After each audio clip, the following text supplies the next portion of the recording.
Click করুন অ্যাপের bell আইকনে আর সাবস্ক্রাইব করুন এবিপি আনন্দ। সব সময় থাকুন খবরে। নমস্কার, এবিপি আনন্দে আপনাদের স্বাগত। আপনাদের সঙ্গে আমি সঙ্গীতা। হরিদেবপুরে চাঁদার জুলুম, গ্রেফতার ৩। দাবি মতো চাঁদা না দেওয়ায় লুট, বেতনের 18,000 টাকা।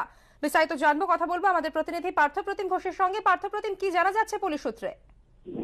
দেখো, তুমি জানো যে অজয় কুমার মিশ্রা নামে এক ব্যক্তি, তিনি হরিদেবপুর থানায় একটি অভিযোগ দায়ের করেন এবং সেই অভিযোগের পরিপ্রেক্ষিতে পুলিশ যেমনটা জানাচ্ছে, ঘটনার পর অর্থাৎ বুধবার দিনে এই ঘটনাটি ঘটে, তারপর থেকে অভিযুক্তরা পলাতক ছিল।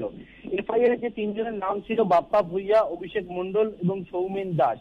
এই ৩ জনকে আজকে কিছুক্ষণ আগে রিজেন্ট পার্ক থানা এলাকা, অন্যদিকে আরো ২ জনকে বিষ্ণুপুর থানা এলাকা থেকে গ্রেফতার করা হয়েছে এবং তাদের কাছ থেকে মোট যে তারা যে 18,000 টাকা নিয়ে চলে গিয়েছিল, মারধর করেছিল বলে যে অভিযোগ ওঠে, সেইখান থেকে 5,000 টাকা তাদের কাছ থেকে উদ্ধার হয়েছে। কালকে তাদেরকে আদালতে পেশ করবে হরিদেবপুর থানার পুলিশ এবং পুলিশ জানাচ্ছে গোটা ঘটনা তদন্ত শুরু হয়েছে।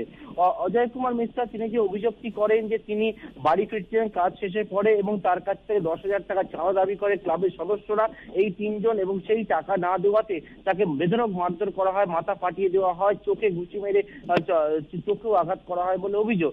যদিও পুলিশের গায়ে যে অভিযোগ দায়ের করা হয়েছিল, সেই অভিযোগের পরিপ্রেক্ষিতে পুলিশ তদন্ত নামে। ঘটনার পর অভিযুক্তরা গা ঢাকা দেয়। অন্যত্র আজকে কিছুক্ষণ আগে ৩ ক্লাব সদস্যকে গ্রেফতার করে তদন্ত প্রক্রিয়াকে এগিয়ে নিয়ে যাচ্ছে হরিদেবপুর থানা তদন্তকারী আধিকারিকরা। সঙ্গীতা, ধন্যবাদ পার্থপ্রতিম।